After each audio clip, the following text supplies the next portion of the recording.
dia, igreja. Bom dia. Bom estarmos juntos nessa manhã. Eu confesso que eu me sinto muito mais à vontade na sala do que aqui no púlpito. Mas é maravilhoso saber que, mesmo eu sendo pequeno, dá para perceber que eu sou pequeno, né, gente? Mesmo eu sendo pequeno e limitado, a palavra de Deus, ela não é. Ela é viva, ela é eficaz, ela é impactante, ela transforma vidas. De fato, ela transformou as nossas vidas, né? Por isso que a gente está aqui hoje. Então, hoje, o tema da mensagem é Cristo conosco. Nós estamos nessa série de estudos, nós estudamos ali várias semanas, né, sobre Cristo apresentado por diversos personagens da Bíblia e também acontecimentos. E hoje, de fato, nós vamos falar sobre o Cristo conosco. Eu não sei se só eu, e aí pode se manifestar quem quiser, tá? Mas nesse período de Natal, eu fico cantarolando canções de Natal com muita frequência. Quem aqui tem esse mesmo costume aqui? Levanta a mão, por favor. Bastante gente. E aí eu fiquei pensando, né, nesses dias. Eu gosto de ler a Bíblia e dar uma viajada, né, de entrar ali no texto. Lucas 2 fala que o anjo chegou até os pastores que estavam no campo à noite, estavam cuidando do rebanho, e o anjo chega e anuncia: nasceu em Belém o Salvador. Jesus nasceu em Belém. E os anjos ficam maravilhados. E aí, se não bastasse esse anúncio, o Messias esperado, o Cristo, o Salvador, o Redentor, aquele que iria restaurar todas as coisas, aparece um exército celestial. Aí eu começo a dar uma viajada. Fico pensando, como seria esse exército celestial? Qual a quantidade? E aí esse exército celestial começa a louvar a Deus. E aí eles louvam a Deus cantando. Imagine comigo agora, irmão, por um minuto. Imagine comigo aqui. Imagine um exército celestial cantando: glória a Deus nas alturas e paz na terra aos homens a quem Ele concede o seu favor. Olha isso. Repete comigo essa fala. Repete comigo esse versículo. Glória a Deus nas alturas. Olha isso. E paz na terra aos homens a quem Ele concede o seu favor. E aí eu fui longe.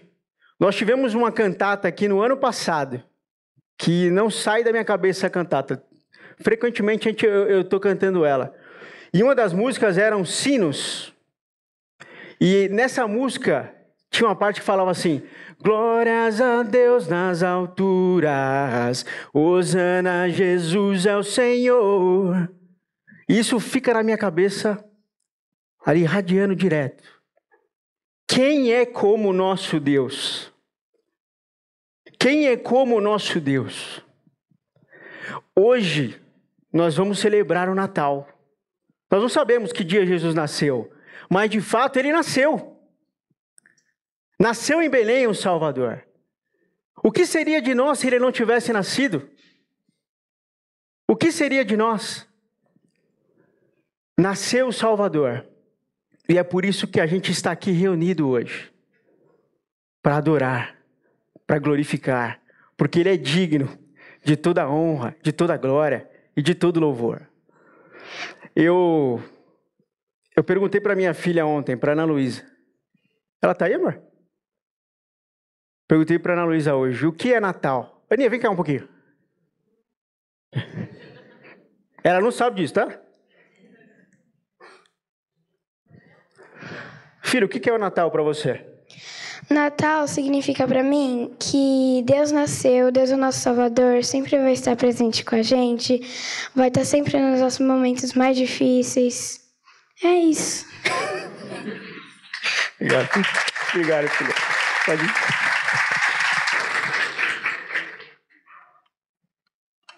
Suônia? E para você, irmão, o que é o Natal? O que é o Natal?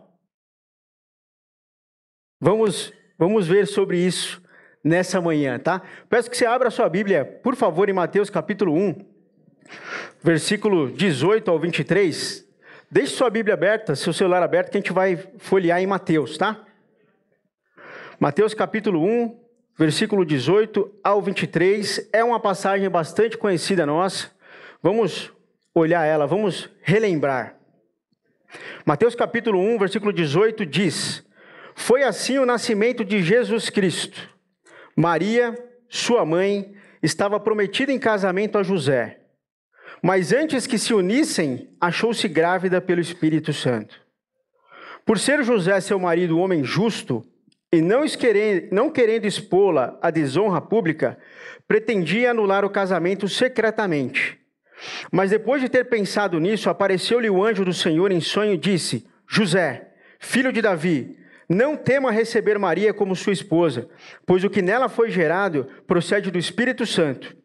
Ela dará à luz um filho, e você deverá dar-lhe o nome de Jesus, porque ele salvará o seu povo dos seus pecados.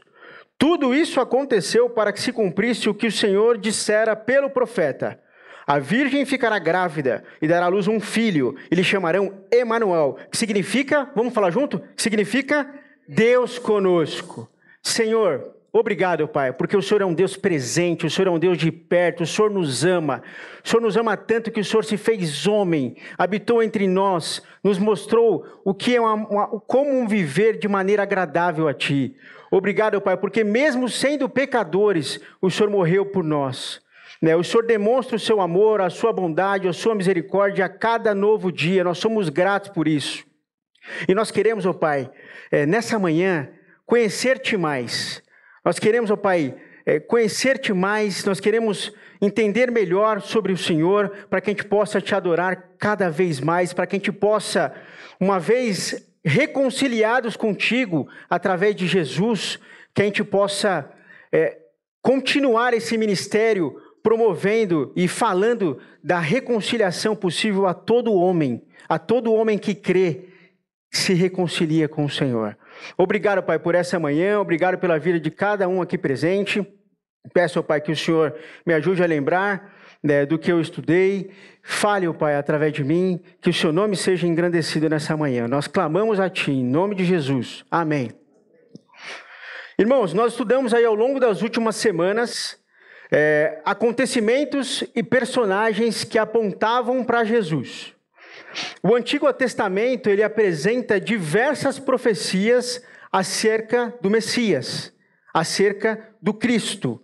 Desde o Éden, a vinda do Messias é aguardada, ela é esperada. Depois que Adão e Eva, lá no jardim, pecam contra Deus, se rebelam contra Deus, decidem crer mais no discurso da serpente do que na orientação de Deus, ouvem a voz da serpente, não ouvem a voz de Deus. Naquele momento, o Senhor declara, depois do pecado, que a semente da mulher esmagaria a cabeça da serpente. Ali a gente já tem um anúncio de que haveria uma solução para o pecado. O nascimento de Jesus, ele foi planejado na eternidade. Ele é o plano perfeito de Deus para restauração da humanidade. Nesse texto que a gente acabou de ler, fica bastante evidente que o nascimento de Jesus, ele foi um evento singular. O nascimento de Jesus foi algo extraordinário. Jesus nasceu de uma virgem, semente da mulher. Nós sabemos aqui, a ciência moderna, que a semente não vem da mulher, a semente vem do homem. Mas Jesus teve um nascimento diferente. Isso evidencia que Jesus é mais do que um simples homem. E confirma também a profecia de Isaías, que a virgem daria à luz a um filho. Além disso, o Senhor nasceu em Belém. Jesus poderia ter nascido em qualquer outro lugar, mas ele nasceu em Belém conforme foi dito pelo profeta Malaquias. Veio da linhagem de Davi, confirmando também a profecia de que o cetro não se apartaria de Judá. Jesus recebeu um nome que é sobre todo nome, o nome poderoso, o nome sublime, né, um nome pelo qual nós somos salvos. Olha como isso é forte, né? Ainda na sua Bíblia, Mateus capítulo 2. Leia comigo, por favor. Depois que Jesus nasceu em Belém da Judéia, nos dias do rei Herodes, magos vindo do Oriente chegaram a Jerusalém e perguntaram: onde está o recém-nascido rei dos judeus? Vimos a sua estrela no Oriente e viemos adorá-lo. Quando o rei Herodes ouviu isso, ficou perturbado, e com ele toda Jerusalém. Tendo reunido todos os chefes dos sacerdotes do povo e os mestres da lei, perguntou-lhes onde deveria nascer o Cristo. E eles responderam: em Belém da Judéia, pois assim escreveu o profeta: mas tu, Belém, da terra de Judá, de forma alguma és a menor entre as principais cidades de Judá, pois de ti virá o líder que, como pastor, conduzirá Israel, o meu povo. Então Herodes chamou os magos secretamente e informou-se com eles a respeito do tempo exato em que a estrela tinha aparecido. Enviou-os a Belém e disse: vão informar-se com exatidão sobre o menino. Logo que o encontrarem, avisem-me, para que eu também vá adorá-lo. Depois de ouvirem o rei, eles seguiram o seu caminho, e a estrela que tinham visto no Oriente foi adiante deles, até que finalmente parou sobre o lugar onde estava o menino. Quando tornaram a ver a estrela, encheram-se de júbilo. Ao entrarem na casa, viram o menino com Maria, sua mãe, e prostrando-se, o adoraram. Então abriram os seus tesouros e lhe deram presentes: ouro, incenso e mirra. E tendo sido advertidos com sonho para não voltarem a Herodes, retornaram à sua terra por outro caminho. Vamos nos debruçar um pouquinho nesse texto, tá? A gente começa aí o texto vendo que magos, então sábios do Oriente, especialistas nos astros, eles identificaram a estrela, a sua estrela. Em Números 24, 17, diz exatamente isso. Fala sobre isso, a estrela de Jacó. Herodes aqui, quando recebe essa notícia, ele fica tenso, fica perturbado. Mas peraí, eu sou o rei, se existe outro rei, logo, o meu reinado está ameaçado. Herodes era um homem impiedoso, Herodes matou a família dele inteira. Era um homem tão sanguinário que, temendo que ninguém, na sua morte, o prestasse alguma homenagem, ele decreta que na sua morte matassem 100 pessoas, para que pelo menos houvesse choro no dia da morte dele. Olha como ele era bonzinho. Então, aqui a gente vê Herodes, o impiedoso, numa tentativa de... A gente vai ver mais para frente no texto que ele pensa em matar Jesus. Tanto é que na sequência do texto a gente vai ver que ele manda matar todos os meninos de 2 anos para baixo. Né?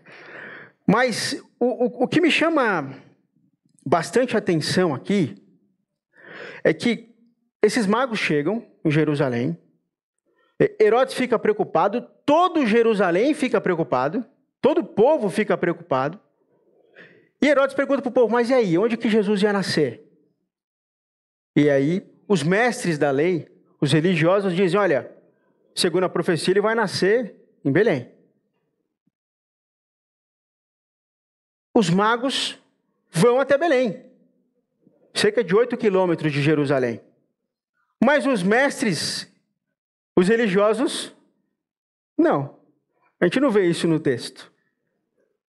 A gente vê que os magos vão. E aí eu fiquei pensando, muitas pessoas, apesar das inúmeras evidências acerca de Jesus como o Messias, como o Cristo, decidem não crer. Decidem ficar imóveis. Mas nós vemos na figura dos magos que aquele que busca o Senhor o encontra. E aí a gente percebe também que nesse encontro existe algo transformador. O encontro com Jesus, ele é impactante. Tanto é que os magos chegam na casa e eles se prostram e começam a adorar Jesus. Eles não adoram a estrela, eles não adoram a casa, eles não adoram José, eles não adoram Maria, eles adoram Jesus. Quando a gente tem um encontro real com Jesus, a gente se prostra, a gente se coloca de joelho, porque a gente reconhece quem nós somos, e a gente reconhece o quanto nós precisamos de um Salvador. Aqui aconteceu isso. Jesus, ele foi adorado, recebeu presentes dignos de um rei. A gente conhece bem essa história, ele recebeu ouro, incenso e mirra. Jesus, ele deve ser adorado, porque ele é Deus. Por isso ele deve ser adorado. Todo aquele que tem um encontro real com Jesus se transforma em uma nova criatura. 2 Coríntios 5,17 diz isso, certo? Aquele que está em Cristo, nova criatura é. E a gente também vê em João 15 que quem permanece em Jesus dá frutos. E frutos para a glória de Deus. Então o encontro com Jesus, ele revela quem nós somos, quem ele é e o que nós devemos fazer. Aponta para nós uma direção. O Natal para muitos é apenas uma reunião familiar, com bastante comida, bebida e presentes. Mas nós celebramos o céu vindo até a terra. Nós celebramos Deus se fazendo homem e habitando entre nós. Nós celebramos Deus se revelando em carne e osso. E nós recebemos o presente. Jesus é o presente de Deus para nós. Nós somos agraciados, nós somos presenteados. Jesus é a pessoa mais extraordinária que já viveu. Jesus é a pessoa mais estudada, mais discutida, mais analisada da história. Ao longo dos séculos, Jesus é, sem dúvida, o maior influenciador da humanidade. E aí eu vou compartilhar com vocês alguns pontos, tá? Jesus, ele é incomparável como influência moral. Até aqueles que não professam Jesus como Deus, eles concordam que o ensino de Jesus tem um valor moral altíssimo. Reconhecem Jesus como um grande mestre, mas não reconhecem Jesus como o Senhor de toda a terra. Jesus é incomparável como influência artística. Milhares de músicas, milhares de livros, milhares de obras de artes surgiram por inspiração na pessoa de Jesus. Jesus é incomparável como influência humanitária. Diversos hospitais, casas de repouso, orfanatos, missões humanitárias surgiram em obediência ao ensino de Jesus. A gente conhece vários hospitais que levam o nome, inclusive, de Jesus. Jesus, o bom pastor, bom samaritano, está relacionado à história de Jesus. Tem muitos outros, o menino Jesus, tem muitos outros. Jesus, ele é incomparável também como uma influência escolástica. Diversos centros de ensino no mundo foram criados com o objetivo de equipar líderes cristãos, missionários, para anunciar a mensagem de salvação. Entre eles, Harvard, Princeton e Yale. Só faculdade top. Jesus inspira a devoção como nenhum outro líder. Ele se declarou ser o Deus encarnado. João 10:31, Jesus diz: eu e o Pai somos. Jesus, ele diz ser tão digno de honra quanto Deus. Em João capítulo 5, 23, versículo 23, diz que, a fim de que todos honrem o Filho como honrem o Pai. Quem não honra o Filho, não honra o Pai. Jesus, ele disse ser a fonte da vida.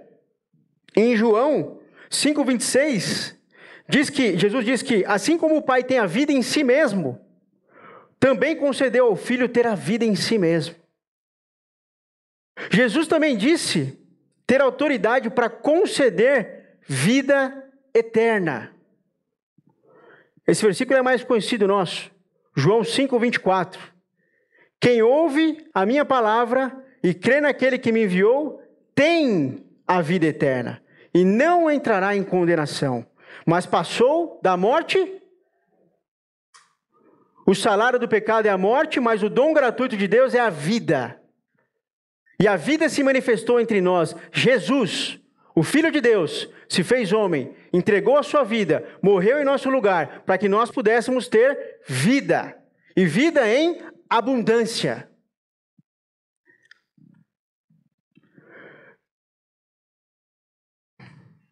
No livro de João, tem sete afirmações de Jesus se declarando como o eu sou. Eu gosto muito desse versículo. Jesus se declara ser o pão da vida, aonde aquele que vem até ele jamais terá fome. Jesus se declara ser a luz do mundo, aonde aquele que o segue não andará em trevas. Jesus, ele se revela como sendo a porta das ovelhas, aonde aquele que entra por essa porta encontra segurança, encontra pastagem. Jesus se revela como sendo o bom pastor, aquele que dá a vida pelas suas ovelhas. Jesus se declara ser a ressurreição e a vida. Ele diz que, ainda que alguém esteja morto, crendo nele, viverá. Jesus se proclama ser o caminho,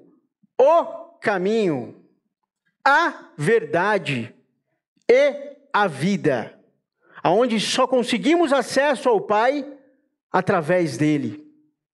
E ele também conclui dizendo que ele é a videira verdadeira. E nós, como ramos da videira, se estivermos conectados com ele, produziremos fruto, e frutos que glorificam a Deus. Jesus foi perfeito em tudo. Ele não pecou. Ele viveu em santidade. Ele veio até aqui, pisou nessa terra, e ele nos deixou o exemplo para que nós sigamos os seus passos. Deus não nos deixou só. Ele veio até o nosso encontro. Ele tomou a atitude de nos salvar. Ele veio até nós. Jesus atraía as multidões com o seu ensino. As pessoas ficavam admiradas com a sabedoria de Jesus. Apesar dele não ter tido nenhuma educação formal, senão dentro do universo de uma carpintaria. Jesus, ele curou diversos tipos de doenças. Jesus expulsou demônios. Jesus realizou milagres que desafiam a lógica. Jesus transformou água em vinho. Jesus andou sobre as águas. Jesus multiplicou pães e peixes. Jesus ressuscitou pessoas. Jesus cumpriu diversas profecias, algo que estava escrito a respeito dele há muitos anos atrás. Jesus divide a história em dois períodos: antes de Cristo e depois de Cristo. Diante de tudo isso, quem você diz que Jesus é?